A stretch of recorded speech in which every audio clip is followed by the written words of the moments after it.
they'll have people out there and all that. So, do you have ID on you by chance? Can you specifically articulate the crime? I heard burglary. So I'm suspected of about to commit a burglary at this building. I never said this building. Okay, or whatever, that building. Not. What's I'll your tell first you and my last name? Sure.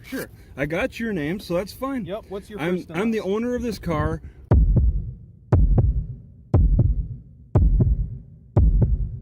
What happens when you're parked legally, bothering no one, and a cop shows up demanding ID? This video takes place in Dickinson, North Dakota, just months before a criminal trial looming over the head of Travis Heinze. The officer claims it's just a welfare check, but then shifts the tone fast. These officers pushed the boundaries when they asked for ID without cause. You're watching a tense, real-life moment captured by the over-detained veteran, a channel helping Americans understand their constitutional rights one encounter at a time. Subscribe to his channel, link in the description, and let him know we sent you. He's doing important work out there. Because once you see how this plays out, you're going to have an opinion, guaranteed. Looks like I got a cop who's stopping to check on me.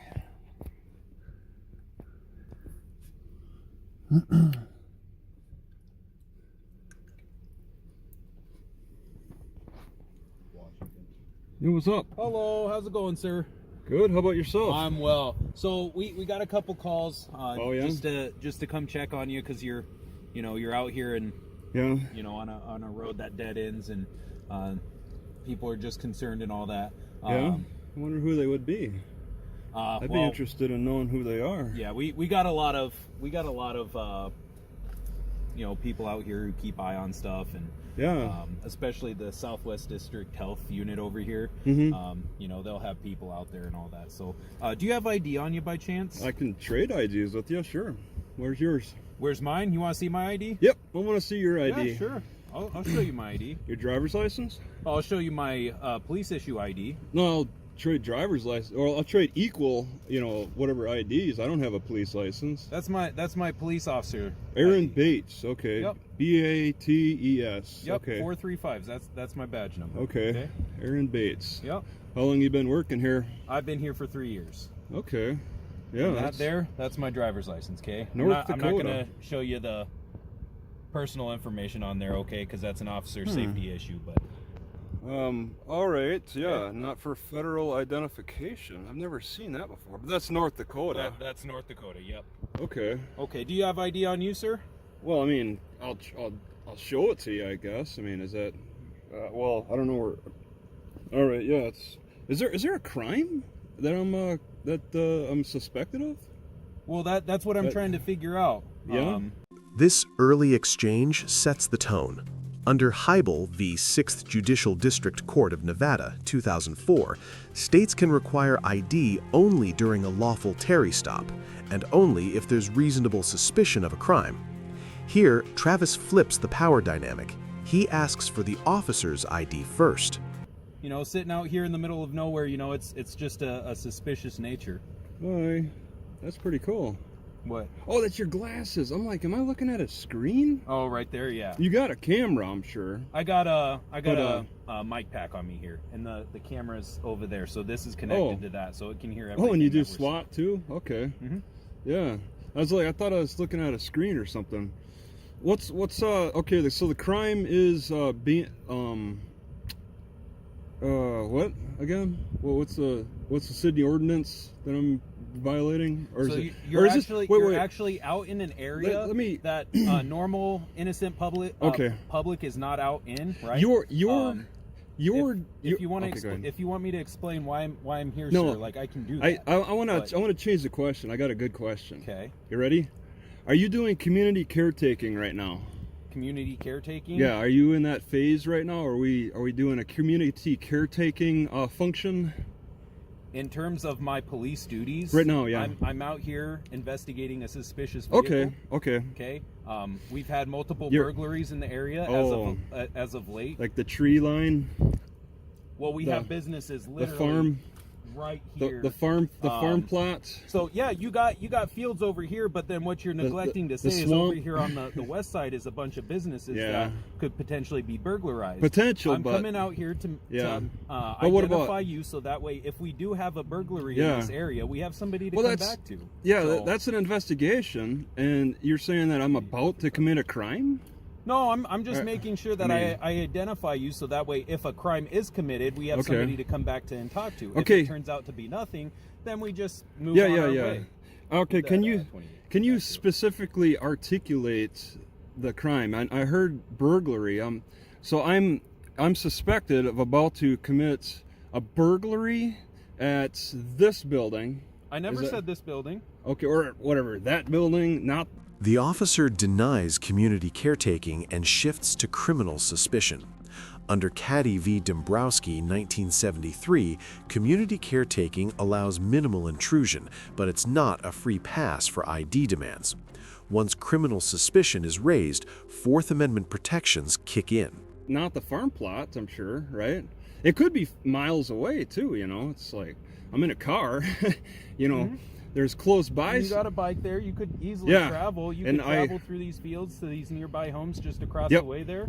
You know, it's you can reasonable of my abilities here to come in and talk to you about it. That's no problem. So, you can see what's in plain view. I don't have socks on right now. I mean, no, I got you, and I can understand that you're probably just passing through and that type of thing. Yeah, but that's what I'm here to identify, okay? Yeah, we're done with the community caretaking function, and now it's going into a criminal issue, which is actually kind of a Fourth Amendment. It was never really a community caretaking issue in the beginning. Well, no, sometimes some cops do that. You know, some cops, you want to come up and look and see, is this guy out of it? Is this guy hurt? You know? Yeah, but I could clearly identify as I approached the vehicle that was not the case. Okay, boom, it's done. You're done with community caretaking. There was never a community caretaking thought in this aspect. Oh, so I can see what you're doing. What so did you're recording. You're report? obviously recording.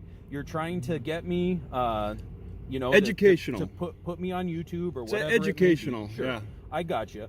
But in this aspect, sir, okay, you're parked in an odd location, which is not where normal vehicles park. I'm not being normal. You're out in an area where there's multiple businesses. We've had multiple burglaries. Yeah, in areas and I have to look into that now. I have to see. Your car is obviously full of items, so I don't know if you can see plain view. I mean, I can step out and you can look around. Which is just why I'm asking to see your ID.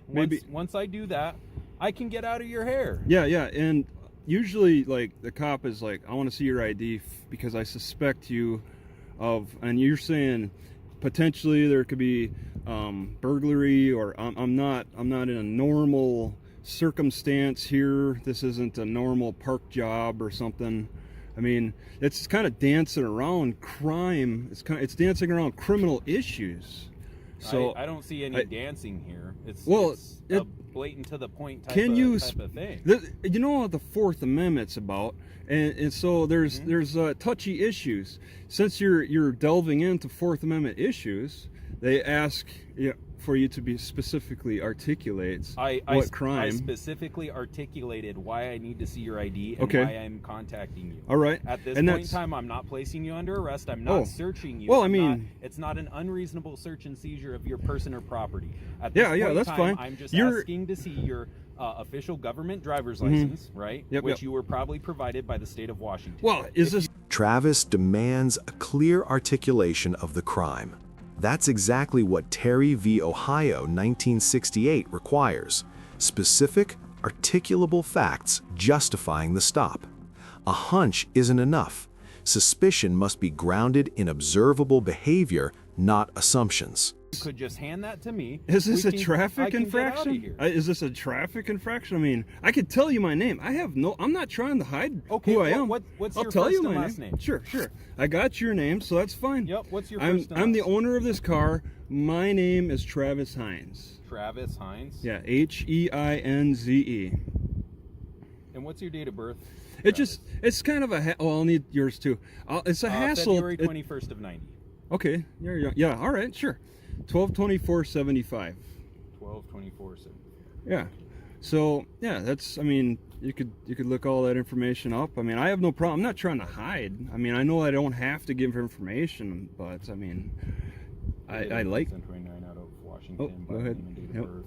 Last name is Heinze, Henry, Edward, Ida, Nora, Zebra, Edward. First name is Travis, common spelling. Date of birth is 12/24/75. Yep. And then you'll see my record here. What's your? Do you have a middle name? Oh, Will. Mine's James. James? Yep. Okay. Yeah, William. William. Yep. Okay. Yeah, that's me. Just a law-abiding citizen. So. Yeah, it's interesting. You know, the callers. You know, who are they? You know, how do you identify you? Do you get their ID? I don't know specifically who they are. Yeah. It's information that's relayed from dispatch. I know 911 isn't asking for their IDs. They don't have a way to hand over their IDs when they're making these types of calls, and it's just amazing. 911. What? Oh, don't you guys have a 911 system set up?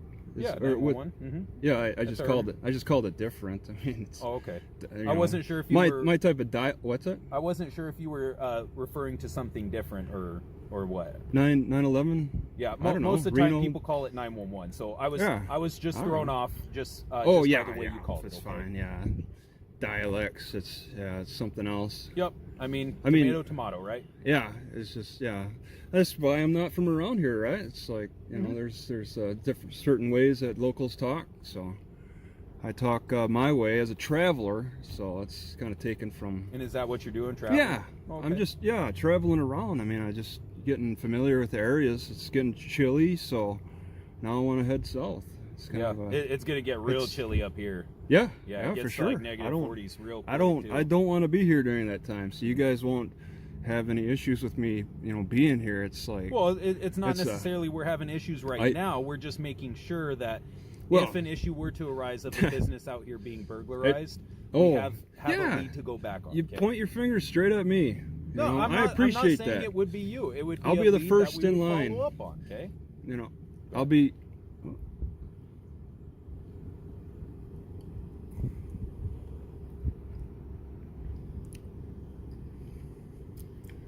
Hard to hear them. You got Watch Guard as your brand. Okay, I've never seen that. Yeah, it's a common brand. You guys throughout. Don't. Yeah. How did you spell your last name again? It's like the ketchup bottle. So Hinz. No. H-E. Yeah, 10-4. Is that what he? It's H-E. Yeah.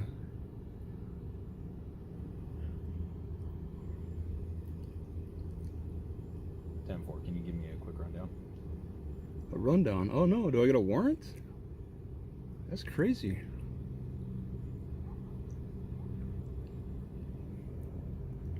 Yep, 10-4, same case here. Okay, man. Well, here's the thing. I understand that you're out here just...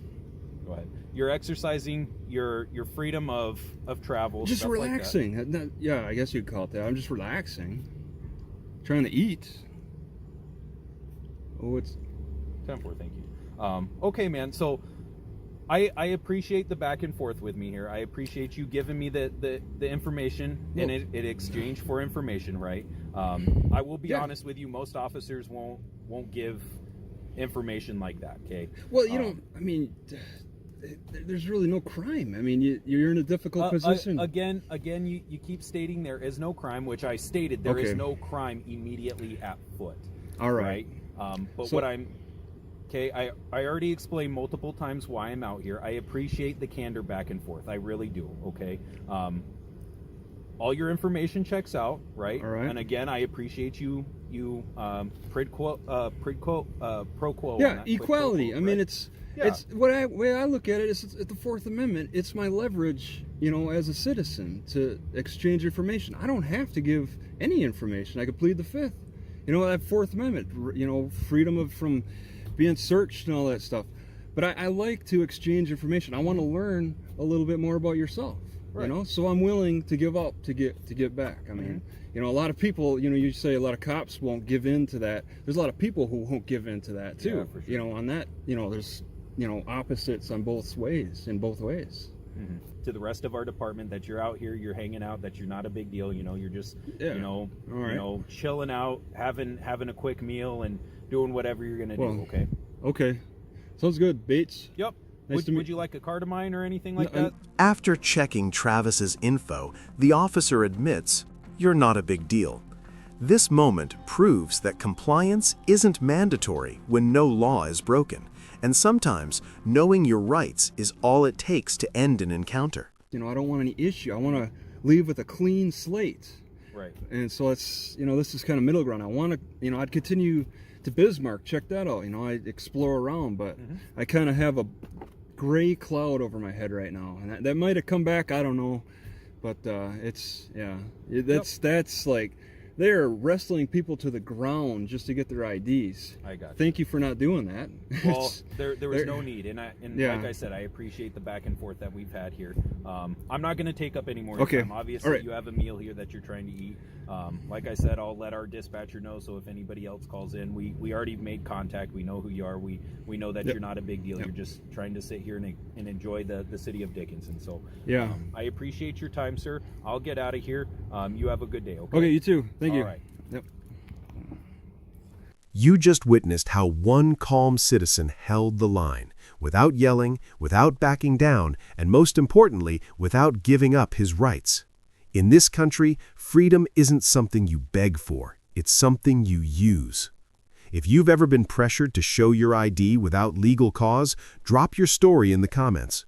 Subscribe so you're never caught off guard again. Like if you believe the Constitution still matters. This is ID refusal rights, where legal knowledge meets peaceful resistance. Because here, your rights aren't just words, they're your defense.